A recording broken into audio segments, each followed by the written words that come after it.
Halos 200 bilyong pisong halaga ng mga proyekto ang navito sa pinirmahang 2025 national budget ni Pangulong Bongbong Marcos. Pero nanatili ang kontrobersyal na pondo para sa AKAP o ayuda para sa kapos ang kita. Saksi, si Ivan Mayrina.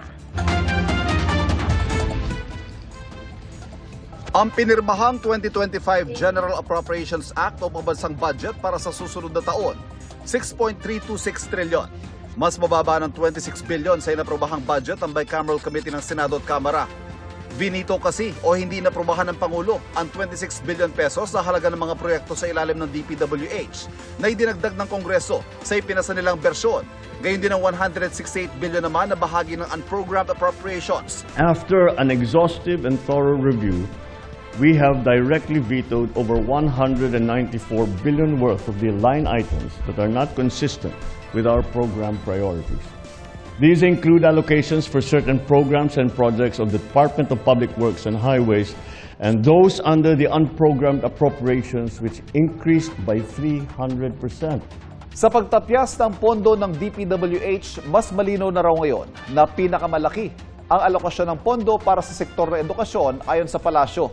Isa kasi ito sa mga puna sa ipinasang budget ng BICAM. Nalabag ito sa konstitusyon na nagsasabing dapat pinakamalaki ang budget para sa edukasyon. Sa isinabatas sa 6.326 trillion budget, 1.055 trillion o 16.69% ang para sa edukasyon, kasama ang pondo ng CHED, TESDA, mga state universities and colleges, at maging bahagi ng pondo para sa taas sahod ng mga guro at pagpapagawa ng mga classroom. May natapyas sa mahigit 10 billion pesos para sa computerization program ng DepEd at hindi na rin naibalik. Pero sabi ng DBM, isa ito sa prioridad sa paglalaanan ng pondo sa ilalim ng mga unprogrammed appropriations. As long as meron tayong additional revenue from the DOF, we can actually augment or increase the budget of DepEd, specifically for computerization. 1.007 trillion o 15.93% ang pinal na budget para sa DPWH. The projects that had been vetoed are actually some of the projects that we consider that are not totally supportive to the 8-point socioeconomic agenda of the government, of this administration. And besides, I think many of these projects are projects that need to be scrutinized and ready for implementation. These are some of the projects are not ready for implementation. Hindi na binito pero hinigpitan ng mga kondisyon sa paglalabas ng pondo para sa kontrobersyal na pondo ng AKAP o ayuda para sa kapos ng kita na sakop ng DSWD, DOLE at NEDA na pinondohan ng 26 billion pesos. Binabatikos ito dahil hindi naman daw dapat dumaan sa mga kongresistang ayuda at magagamit lamang daw itong pork barrel nila.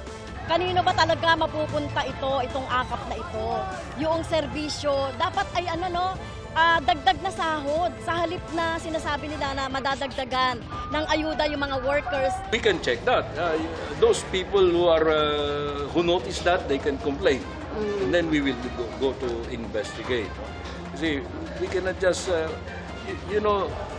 our law presumes good faith in everyone.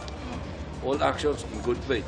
Kung may bad faith kayo, that's when you come now. Yung kayong media or kayong mga tao na agreed. Bukod sa AKAP, may 11 iba pang proyektong hihigpitan ang pagpapatupad.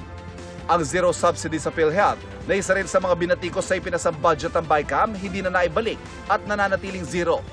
Pero wala raw dapat ipagalala dahil hindi lang tuloy, kundi palalawakin pa raw ang serbisyo ng PhilHealth sa kabila ng zero subsidy ng gobyerno. Congress did that.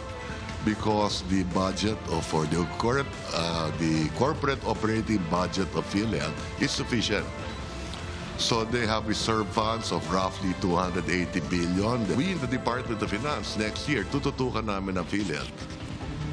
We will make sure that we spend that budget better. Maybe we should concentrate on the top 10 illnesses. I don't think you have to increase 9,000 case rates. Tumaas naman ng 5.2 billion pesos ang budget ng Office of the President.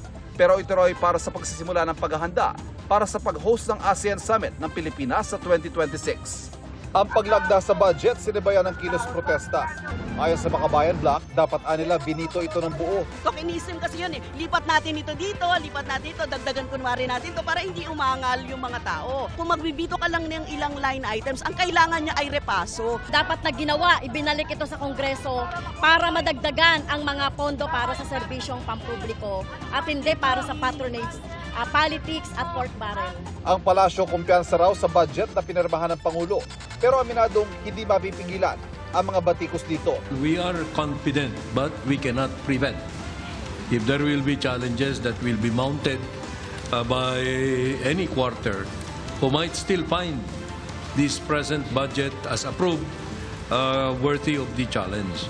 Sabi ni Senate President Chis Escudero, bagamat tatagalan, ang mahalaga ay napirmahan ng 2025 GAA bago matapos ang taon para hindi magkaroon ng reenacted budget. Ngayong pasado na anya ang budget, dapat maipatupad agad ang mga programa ng gobyerno. Ayon naman kay House Speaker Martin Romualdez, kinakatawan ng budget ang komitment ng Pangulo at ng Kongreso na mapabuti ang buhay ng mga Pilipino. Para sa GMA Integrated News, ako si Ivan Mayrina, ang inyong saksi. Mga kapuso, maging una sa saksi. Mag-subscribe sa GMA Integrated News sa YouTube para sa iba't ibang balita.